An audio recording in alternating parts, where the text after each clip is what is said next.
that's happened. Martin, you believe has been murdered. Yes. But you haven't found his body yet. That's correct. And you want to know, people who may have seen this car, where this car has traveled. When did you find out? That's correct. Okay. And that would have been on Monday the 18th through Tuesday the 19th. Can you say what kind of drugs were involved in this deal, narcotics or marijuana? I don't want to at this time. Any further questions on this case? Do you believe that there was an intent to maybe just have a drug deal at all, or did they intend, do you think, to beat him from the beginning? I think the whole thing was set up from the beginning. Any further questions about this case?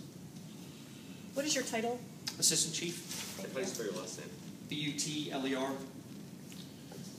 Okay. Like I'm sorry. The packets are being printed right now for what he just discussed. It's a big packet. We'll have it to you before you leave. If you guys want to just stand by as soon as he's done. This is a report for an additional case that he's about to address. Discuss is actually going to be the murder-suicide that happened today at 1140 Kendall Town Blvd. And on November 23rd, 2013 at 1:17 a.m., patrol officers from the Jacksonville Sheriff's Office responded to Kendall Lake Apartments, which is at 1140 Kendall Town Blvd, in reference to an assault. While the police officers were en route to that location, the call was actually upgraded to a shooting. When the police officers arrived, they discovered two victims inside deceased. The female victim, who is Nichelle R. Simpson, white female, 45 years of age. She was actually shot multiple times. They also discovered Stephen M. Harford, who's a white male, 44 years old, and he had a single gunshot wound. According to the neighbors, they heard fighting, then gunfire. Ms. Simpson and Mr. Harford have actually lived at that address since about February of 2013. According to the witnesses in the complex, it was common for the victim and the suspect to fight. However, we don't have any records at all of any calls for service to this address. So we just encourage the community and our public that if they hear fights or fighting happening between individuals inside their apartments, inside their homes, to please call the police and we'll come out and investigate it. Any questions about that one? Can you spell their names? Yes.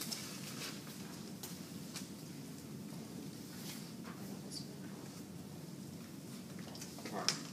Ms. Simpson, her first name is Nichelle, Nichelle, R. Simpson, Simpson.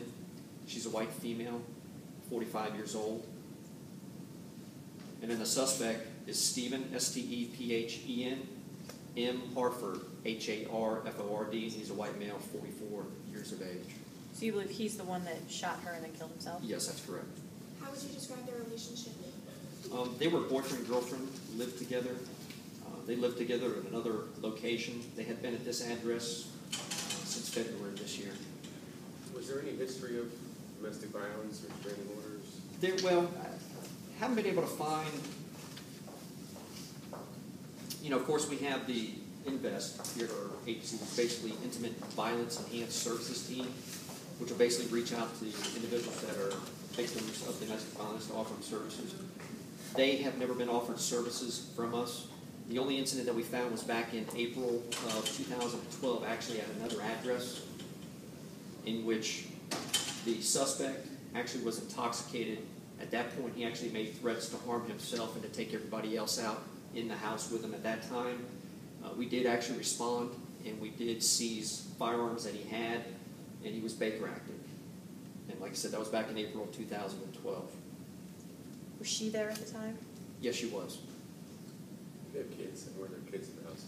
She has one child who was actually inside the home when this incident happened, and that child's with other family. You know how old? What's that? You know how old the child? 11. Boy. I don't know. Did the child witness this? Actually, I don't know to what extent the child was in the home. I believe the child witnessed some of what happened, and we're basically, assisting. It's a female. Is who the child is. Yeah, it's a 11-year-old girl. Per daughter. Per daughter, that's correct. Do you know the nature of this specific fight that led to this? No, I don't. Like I said, according to some of the witnesses, they said that they've heard fighting before. I don't know what started this. What are the laws within Baker Act as far as possession of firearms? He did actually have a concealed weapons permit. Of course, we are not, the Jacksonville Sheriff's Office is not the licensing authority for that. But, the firearms, that day when we responded, we actually seized them. He did go through a Baker Act, which pretty much is a mandatory evaluation. I believe it's up to 72 hours, and they can actually keep him for mental evaluation. I guess to answer you directly, I don't have an answer as far as what the laws are as far as if he can possess firearms, after being Baker Acted. I don't have that answer for you. So we can get that for you. Any further questions? And his last name was Harford or? Harford, Harford. Yes, sir, that's Okay. correct. All right, thank you, Chief. Okay, thank you. If you guys